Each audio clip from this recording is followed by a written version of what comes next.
As you know, in 2017, I published a book called The Color of Law that attempted to and succeeded in demolishing the notion of de facto segregation, the idea that we live in segregated neighborhoods really in every metropolitan area in the country, not just Rochester, separate neighborhoods for blacks and whites, the idea that we live there because people just like to live with each other of the same race, or maybe because of the discrimination practiced by private businesses.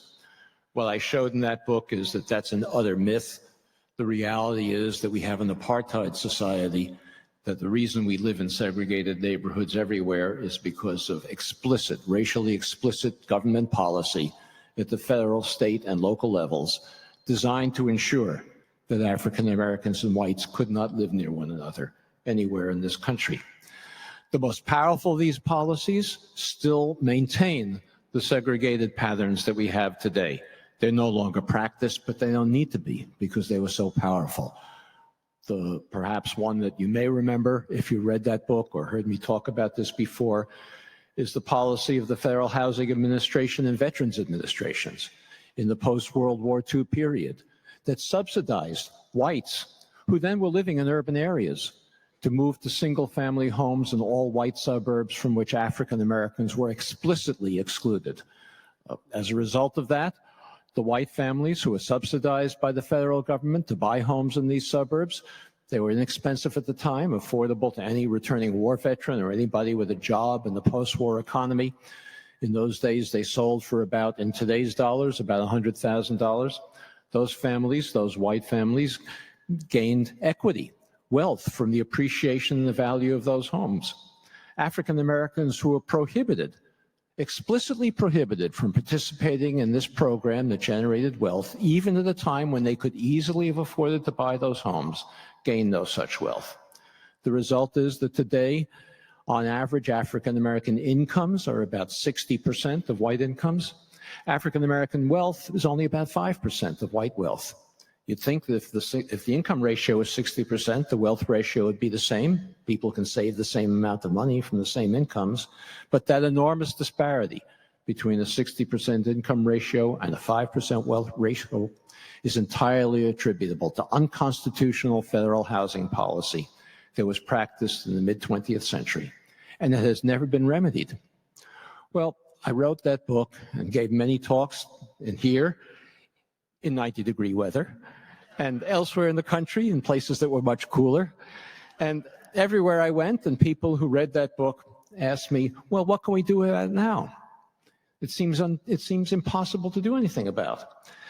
And I heard this question over and over again, and so I finally decided I needed to write a new book.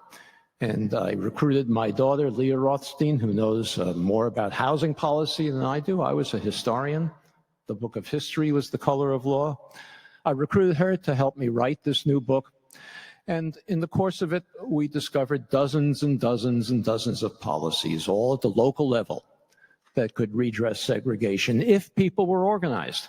If there were local activist groups, people got together with others, biracial groups, others of their neighbors who were concerned about racial segregation and wanted to do something about it.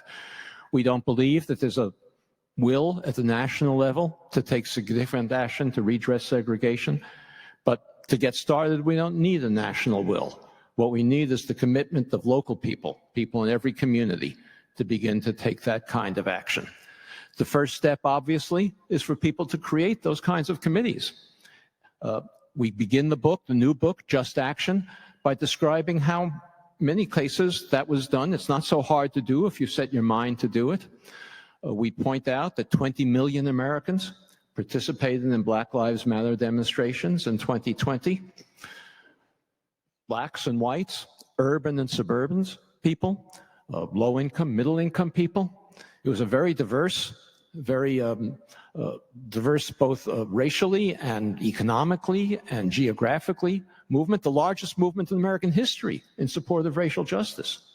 Yet most of the people who participated in those demonstrations went home, put Black Lives Matter signs on their lawns, and didn't do anything further, primarily because they didn't know what to do. So we begin by talking about how to create local committees, that would begin to talk about, educate their community about racial segregation and begin to plan actions to redress it.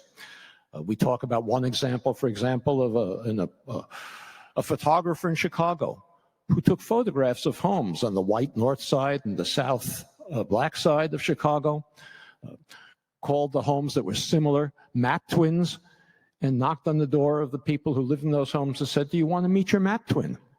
And many of them did. And as a result, they formed eventually block twins, and a group that with proper organization can begin to take action in their community. There are many, many policies that such groups can engage in. It doesn't really matter which one they start with. We've described in Just Action dozens and dozens of them. What's important is that we do something, and it can be different in every community. But once we begin that process, it can accumulate, it can build into something that's truly a national movement, and that can eventually someday result in a changed national will.